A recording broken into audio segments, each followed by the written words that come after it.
প্রয়োজন হলে লুঙ্গ টেনে ধরবো, লুঙ্গি খুলে জাঙ্গি পাড়া বাইত পাঠাবো। অনুমতি ছাড়া যাওয়া যাবে। এক আঙুল তুললে আমি বসবো তো প্রসাবের চাপ দিছি, আর দুই আঙুল তুললে আমি বসবো তো টয়লেটে চাপ দিছি, তিন আঙুল তুললে আমি বলবো যে বিড়ির নেশা ধরছি। এই জ্ঞান আমার আছে।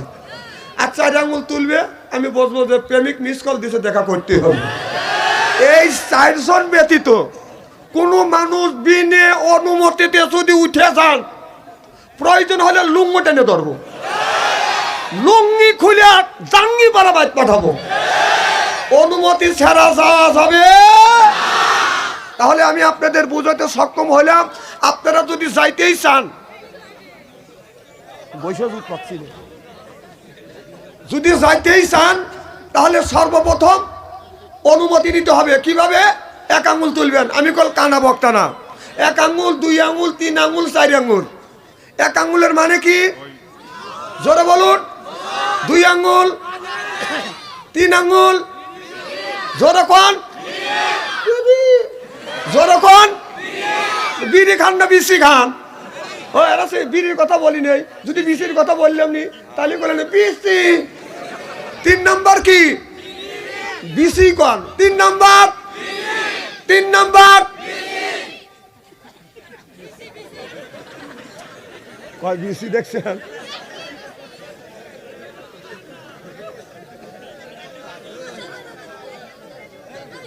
শোনেন, তাহলে এক নাম্বার ওঠা বসা করা যাবে না। আর দুই নাম্বার আমার চেহারার দিকে চাওয়া থাকতে হবে। আলেম যত কালো হোক, আলেমের চেহারার দিকে চাওয়া থাকলে সগিরে গুনাহ মাফ করে দেখে। জোরে বলুন। চেহারাটা কি একেবারে খারাপ নাকি? তাহলে এক নাম্বার ওঠা বসা করা যাবে না, দুই নাম্বার আমার চেহারার দিকে চাওয়া থাকতে হবে। এখন আলোচনা করা হবে ইনশাআল্লাহ। এই কোরআনের মাহফিলের মধ্যে আমরা যে আসছি, আমরা বসছি না জান, সব মানুষ এই কোরআনের মাহফিলে আসতে পারবে না। অনেক মানুষ এখানে, হাজার হাজার মানুষ উপস্থিত হয়েছেন, দূর দূরান্ত থেকে 5 মাইল 10 মাইল ভাগের থেকে আসছে। বাড়ির পাশে এমনও কিছু মানুষ আছে দেখেন আরামে বসে ঘুম পাড়তেছে, ওখানে কোরআনের মাহফিলে আসতেছে না, কারণ ওর নসিবে নাই। যদি থাকে নসিবে, আপনি আপনি না, আর দরকার নেই, থাকে পিছনে থাকে।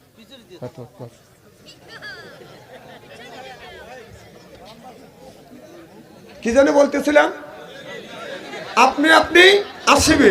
বাবা, কোরআনের মাহফিল আল্লাহ রসুল বলেছে এটা হলো বেহেশতের বাগান। তোমরা যদি কোথাও বেহেশতের বাগান পাও, ওখান থেকে ফল সংগ্রহ করো। সেই ফলটা হলো সুবহানাল্লাহ, আলহামদুলিল্লাহ, আল্লাহু আকবার, লা ইলাহা ইল্লাল্লাহ, আল্লাহু আকবার। এটা হলো জান্নাতি ফল। সুবহানাল্লাহ, এটা জোরে কর। তো আমার দিকে চাওয়া থাকতে হবে, আর কথাগুলি শুনতে হবে। আমি আপনাদের বেশি কষ্ট দেবো না। আমার সাথে ধৈর্য ধরা থাকার মন মানসিকতা আপনাদের আছে তো ইনশাআল্লাহ? আল্লাহ আমাদেরকে কোরআনের মাহফিলে পাঠাইছেন, আল্লাহ দুনিয়ার বুকে আমাদের পাঠাইছেন আলা ইবাদিল্লাহি সলিহিন। আল্লাহ বললেন আমার ইবাদত আর দাসত্ব আর গোলামি করবার জন্য। এই জন্য আমরা গোলামি করবো কার? আল্লাহ।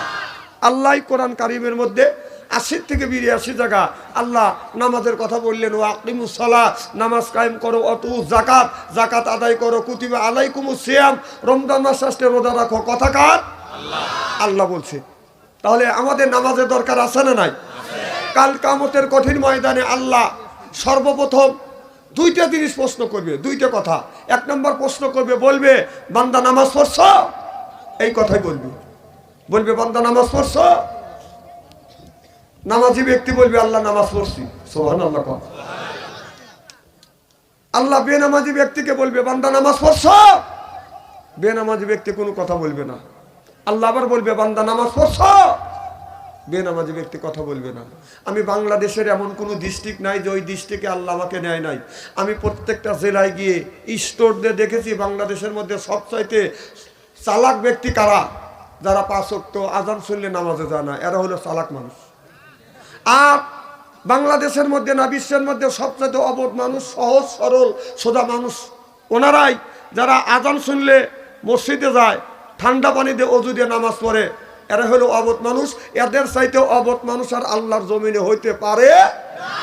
আর চালাক মানুষের অত ঠেকা পড়ে নাই যে পৌষ মাসের শীতের দিনে অজু দিয়া ঠান্ডা পানি দিয়ে অজু দিয়া নামাজ পড়া লাগবে, অত ঠেকা ওদের পড়ে নাই।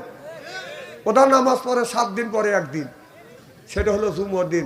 7 দিন নামাজ নাই, জুমার দিন টুপি মাথায় দিয়ে জুব্ব গায়ে দিয়ে মসজিদের আগের কাতারে দাঁড়ায়, জোরে করে গলা খ্যাক করতে দেখায়, আমি কল আইসি। এরকম মুসল্লি আছে না? ওদের নামাজ আবার 2 রাকাতের ভিতরে সীমাবদ্ধ। কয় রাকাত? ইমাম সাহেবের 2 রাকাত ফরজ নামাজ শেষ, মোনাজাত কমপ্লিট, ডিজিটাল মুসল্লি গুনি সুর করে বের হওয়া যায়। বাহ বাহ বাহ বাহ। তারপরে কি ভালোভাবে যায়, মেহরবানি করিয়া পুরন জুতো থুয়ে নতুন জুতো নিয়ে যায়। যদি বলা যায় ভাই দেন আপনি জুতো নিচ্ছেন, কাহ মাথা ঠিক নাই, এদিকের মাথা ঠিক আছে। বার্মির জুতো 70 টাকা দাম, 50 গ্রাম ওজন, পা ফালানোর আগে পা তোলার আগেই ওরে, সেটি নিয়ে এসে থুয়ে ও 1200 টাকা দাম বাটার জুতো, 1.5 কেজি ওজন।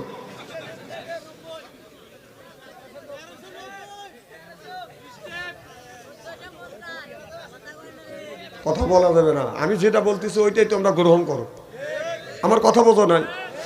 আমার উপর যে কথা বললে মানুষ খারাপ বলবে, কথা তো বলিলি, তাই না? তাছাড়া তোমাদের স্ত্রী না করলে তো ভালো হবে না তোমরা, কারণ বর্তমান যে দেশের যুবকেরা স্ত্রী চায়। আগেকার মানুষ ধান উড়াইছে আল্লাহর বাতাস দিয়ে, আর এখন ধান উড়ায় ফ্যান দিয়ে। ধান যখন উড়ায় ধানগুনি কাছে পড়ে, আর সিটেগুনি কোথায় পড়ে, আর যেগুনি আগালিয়া ওইগুনি কোথায় পড়ে? আরে খালি না, মানুষের চোখেও যায়, খালি এরকম চোখ ধর আরেকজনকে দেখো তো, দান হয়ে থাকো।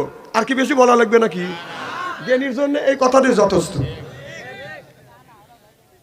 তো আল্লাহ নামাজের কথা বলবে, আল্লাহ বলবে বান্দা বেনামাজি কি বলবে, বান্দা নামাজ পড়ছো? বেনামাজি ব্যক্তি বলবে আল্লাহ নামাজ পড়ছি। আল্লাহ বলবে নামাজ যখন পড়ছো বেহেশতে যাও। নামাজি ব্যক্তি বেহেশতের দিকে রওনা করবে, বেনামাজি ব্যক্তি 1 পা 2 পা ফেলবে। আল্লাহ যখন নিষেধ করবে না, বেনামাজি ব্যক্তি মনে মনে বলবে। দুনিয়ায় কত আলেম ওলামা বিটিভি দর্শনকারী বলেছে যে নামাজ না পড়লে আল্লাহ জান্নাতে দিবে না। আমিও নামাজ পড়ি নাই, আমার আব্বা পড়ে নাই, আমার দাদাও পড়ে নাই, একটা মিথ্যা কথা বলে আল্লাহর জান্নাতে যাচ্ছি, কি খুশি। আমি কই আগিয়ে যা, জান্নাত তোর বাবার না। যাইতে যাইতে জান্নাতের দরজার সামনে গিয়ে দাঁড়াবে, লক্ষ্য করে দেখবে বিরাট বড় তালা ঝুলতেছে। তালা বোঝেন তো? নামাজি ব্যক্তি হাত লাগাবে, তালা খুলিয়ে দেবে। সুবহানাল্লাহ, এটা জোরে কর। বেনামাজি ব্যক্তি তো চালাক কম না, ও বলবে নিজেও যদি নামাজ না পড়ছি, পাবলিক পড়ছে এটা তো দেখছি।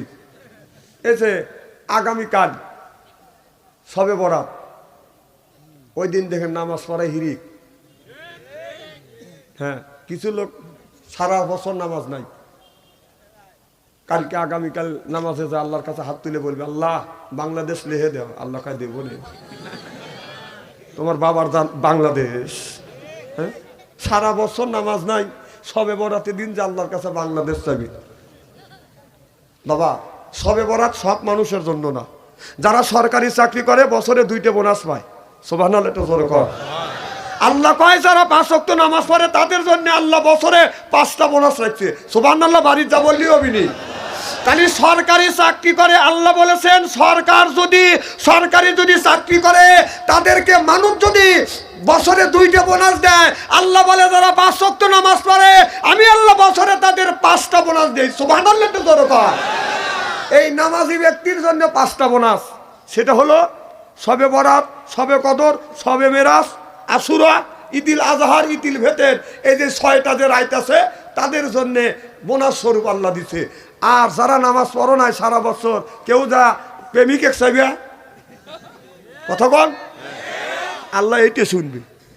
নামাজ নেই, কালাম নেই, বহু চাইও, ওদের জন্য নামাজ। সবে বরাত তাদের জন্য যারা সারা বছর নামাজ পড়ে না, 5 ওয়াক্ত ধরে নামাজ পড়ে না, তাদের জন্য সবে বরাত নয়। আর সবে বরাত এই কথাটা বলে আমি আলোচনা শুরু করব। কথাটা শুনলে অনেকেরই কষ্ট লাগবে। আপনার কেউ যদি হালুয়া রুটি নিয়ে, যদি জিলেপি নিয়ে মসজিদে যায় যদি মারামারি করেন, সবে বরাত